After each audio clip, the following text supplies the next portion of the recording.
তো ইসলামিক ফাউন্ডেশনের শিক্ষক শিক্ষিকা ভাই বোনেরা আসসালামু আলাইকুম ওরহমতুল্লাহি ওবারাকাতু। আপনারা জেনে খুশি হবেন যে আমাদের প্রকল্পটি আউটসোর্সিং থেকে বাদ গিয়েছে। আলহামদুলিল্লাহ, আউটসোর্সিং থেকে বাদ গিয়েছে, কিন্তু দুঃখের বিষয় হচ্ছে আপনাদেরকে আস্তে আস্তে বিষয়গুলি জানাবো।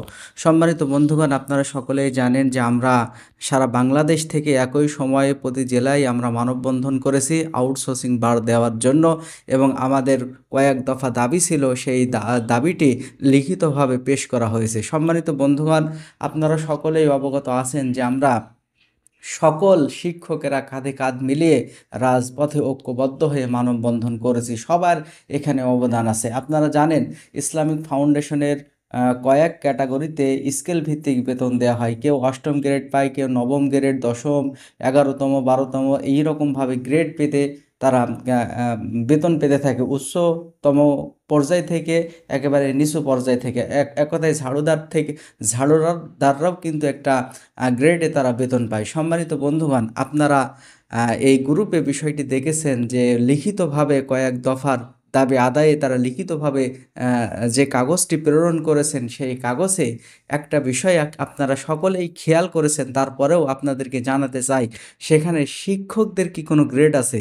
একটু খেয়াল করুন, শিক্ষকদের কিন্তু সেখানে কোনো গ্রেড নাই। যে দাবিগুলা তাদের কাছে দেওয়া হয়েছে, এই দাবিতে শিক্ষকদের কিন্তু কোনো গ্রেড নাই। তাহলে আমরা সেখানে আন্দোলন করতে গেলাম, আমাদের জন্য কিন্তু আন্দোলনটা সফল হলো, কিন্তু শিক্ষকদের কেন গ্রেড উল্লেখ করা হলো না? বা শিক্ষকদের ওই তালিকা আপনাদেরকে আমি দেখাচ্ছি, ভিডিওতে দেখেন যে ওই তালিকায় শিক্ষকদের কোনো নাম গন্ধই নাই।